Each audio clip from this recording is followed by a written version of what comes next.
Hingi lang po ng reaction after po nung third hearing sa Senate nung Pdea leaks, so-called Pdea leaks. Meron mas lumakas po yung panawagan ng ibang senators na tigilan na yung investigation nila. Senate hearings and congressional hearings are actually paid by taxpayers' money. Kaya kapag may mga investigasyon, ang importante ditong masagot ay, saan ba ito patutungo? Ano ba ang magiging benepisyo ng taong bayan?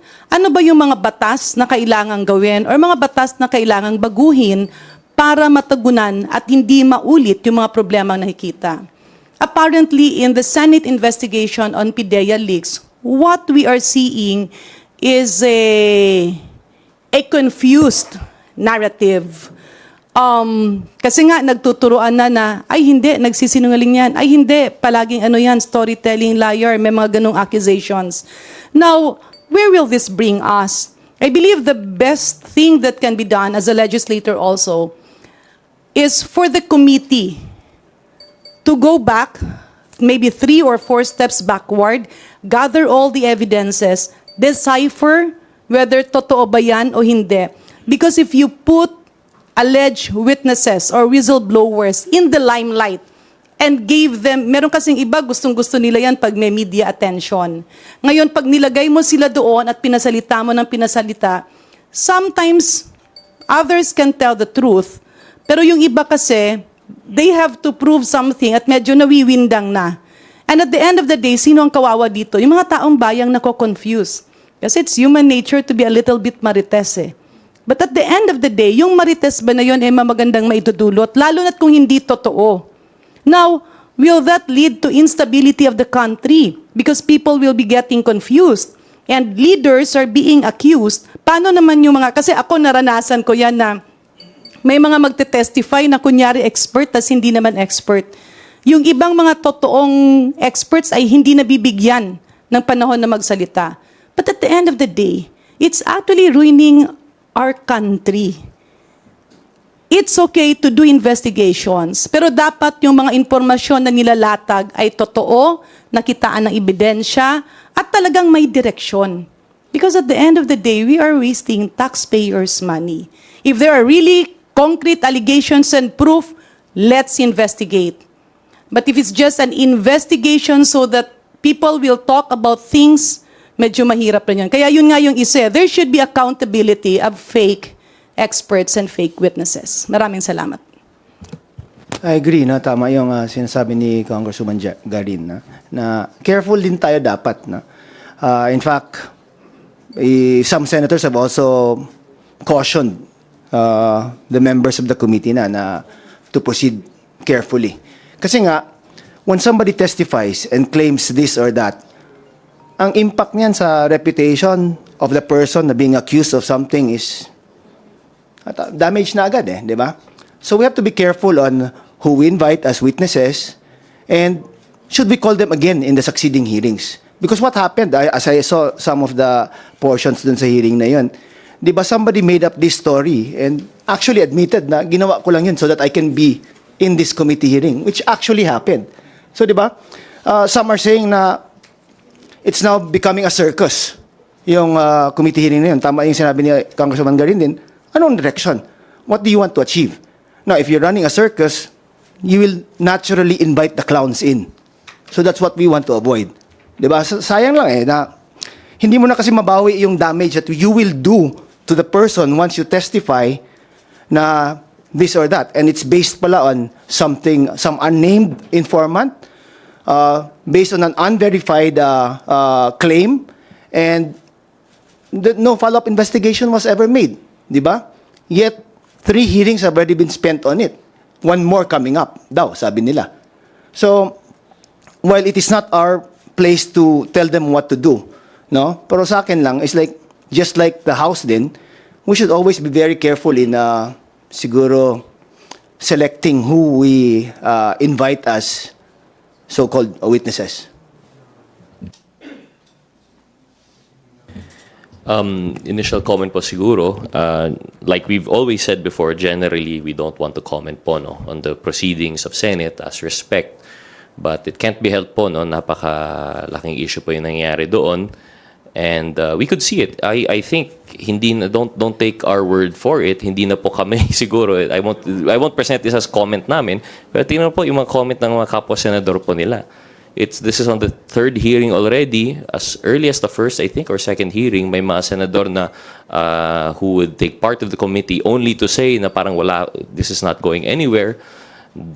Senate President Zubiri made a statement during the hearing, I think, the second hearing, nag-statement po siya sa, I guess, media forum rin nila sa Senate na urging caution kay Chairman Bato and his committee. It happened again during the third hearing. This time, si Senate President Zubiri nag-attend mismo ng hearing just to say that urging caution and urging proper use of their time.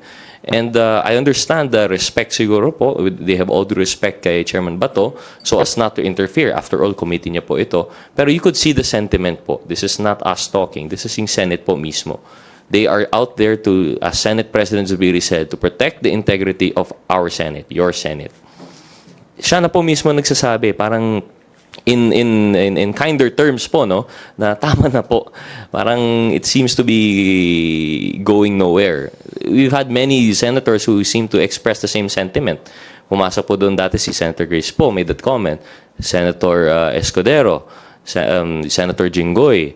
You also have other senators who have attended and really po, I don't know kung saan po. Ako po mismo, di ko po rin po alam kung saan po papunta itong committee hearing. And in general po, with that, nakakadismaya because again, in comparison, we have a lot of pending bills. Kami po dito sa House, tapos na po sa LEDAC priority. We're waiting on our counterparts sa Senate. You can see po kung gaano ka-precious ang time sa Senado. As compared dito, we have 300 plus congressmen. Pag committee, in and out, we have the luxury na magbabad sa hearing buo. Pero nakita po natin sa Pdea leaks, labas-pasok ang mga senator. This is not because hindi sila nagtatrabaho, but because they have other committees po siguro, they have other engagements. Pero ito yung nakakapagtaka. Tapos na pa yung LEDAC priorities natin, sila hindi pa. Yet we have this third hearing going on fourth hearing na there are like 6 senators who are attending. Paano na po yung mga LEDAC priorities natin doon? Are they currently being discussed? Or is it going to go anywhere? Paano na po yung economic reform po natin? Parang wala pang nangyayari. So I think that's why, this is a personal opinion now, or siguro in the House, na nakakadismaya po yung nangyayari doon. It seems to be nag-aaksaya po ng oras. And if you look at the hearing, 3 hearings na po yan, nagkaroon lang ng clarity at the very last hour nung pumasok po yung discussion between Senator Escudero and Attorney De Valle ba yun? Attorney De Villa. When they had the discussion on yung Pdea leak na mismo, doon lang nagkaroon ng clarity. And I think then and there, natapos na po yung issue ng inquiry. Supposedly, tukol sa Pdea leaks ito. Yet, we still afford these supposed witnesses, whistleblowers, the opportunity na sinasakay na po tayo kung saan-saan man na kwento to papupunta. So, yun lang po, I think, is our comment here. As much as possible, we would urge siguro po yung Senate to, we've always been urging them to give priority dito sa LEDAC natin and din sa economic revisions. All the more now in light of this hearing po na parang dead end na po. Yun na po. Bulang po. Nagkaroon po ba ng... Sorry if I sige, believe Congresswoman Sansing would also like to... Sorry, very very quick comment lang po. Actually, I think several things that we've noticed. First is magsisinadye na po next week. So we have a lot of priority measures that we have to pass before we go on break. So hopefully po we resonate the calls of the other senators na sana ma-funnel po yung time instead of gearing it towards the third hearing or a fourth hearing, sana po mag-gear towards pushing for the priority measures. Siguro po, one thing that is a little bit concerning with regard to these hearings is merong narratives relating to the president. And that's perhaps something that we would like to, again, reiterate that whenever there are things relating to the president at nakikita po to in a national stage or even an international stage, it also affects the image of the country. So we would like to again reiterate our call to Senator Bato to please exercise caution in all of these hearings and sana po in the way these hearings are conducted, mag-follow po tayo ng rules or ng protocol kasi meron pong nangyari wherein one of the witnesses, I believe it was Morales, said something a little bit untoward towards Senator Jinggoy, so towards a member of the Senate. So in those cases, usually here in the House, if a witness starts exhibiting those sorts of behavior, sinasabihan siya na we will hold you in contempt or we can cite you in contempt. Pero I think in terms of the procedural way it was conducted, medyo hindi po yata, the witness was not told to back down. So siguro po, yun lang po siguro. I think that's where the senators are coming from as well in the way that the hearings are being conducted. So yun lang po, just a few thoughts as well on the matter. If I can add a little to what my colleagues mentioned. Actually, it's not a matter of because the president is the one being alleged to or alluded to. Whether that will be the president, whether it's a senator, it's a congressman, lalo't lalo na kapag pangkaraniwang tao. It's no difference eh. The issue here is not kung sino ang mga pinagsasabihan ng issue here. But the issue here is the code of conduct of a legislator. Kasi kami naman sa totoo lang, without the power of our people, we are nothing. Kung wala yung mandato ng tao sa amin, wala naman kami nung ganung power. So that power to legislate actually makes you the voice of your people. And proper conduct mandates that if you are the voice of your people, you have to be very careful na hindi magagamit yung boses na yon dun sa mga interest ng iba. Alam nyo, minsan marami ang pwedeng maging interest. Natural yan na merong mga gustong medyo magulo at masalimuot. There are just a minority of people who are happy if there is infighting. Pangalawa, it's a very prestigious body, that's Senate. So with due respect to Senator Bato na talagang inirerespeto naman natin, we cannot use the four corners of Senate and being a legislator to just put anything under the sun. With power comes responsibility. It's not because it's the president, meron mga artista na pinapangalanan. It's not the point eh. The point is, if this will not stop, this can be a precedent wherein anybody can be damaged just because merong nakapasok.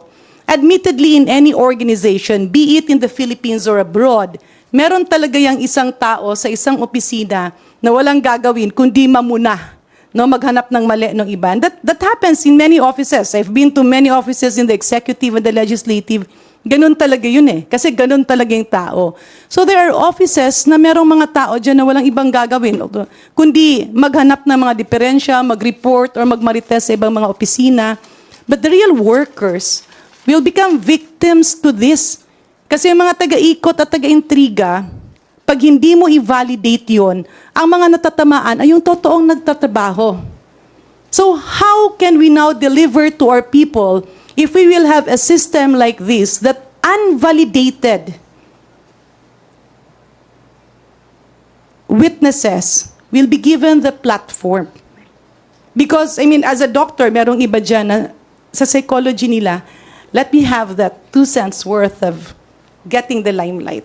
Mapupunta ka sa media, titingnan ka ng lahat. Yung iba niyan, baka nga medyo na bola. Mga ganong bagay, no? I mean, pwedeng hindi ito nangyari, but as we are seeing the investigation, it's unfolding that there is no proper vetting of who will be given that microphone. Yes, the precious time of Senate is being dragged kasi nga maraming ang kailangang ipasa. Pero hindi lang yun eh. Andun yung power na binigay sa atin na temporary, na dapat nating pangalagaan, na hindi natin pwedeng gamitin para siraan yung iba unless there is really a clear basis. Again, with our power comes responsibility. With that responsibility is to make sure that the voice of the people at the legislative power will not be used by some interested parties. It's not about the president. It's not about actors or actresses and prominent people. Paano na yung iba? Na kung walang-walang laban Kaya lang hindi sila makalapit sa isang senador at may lumapit doon at nanira ng ibang tao that will push them down to mental jeopardy. So we as legislators should be responsible to filter real, accurate witnesses.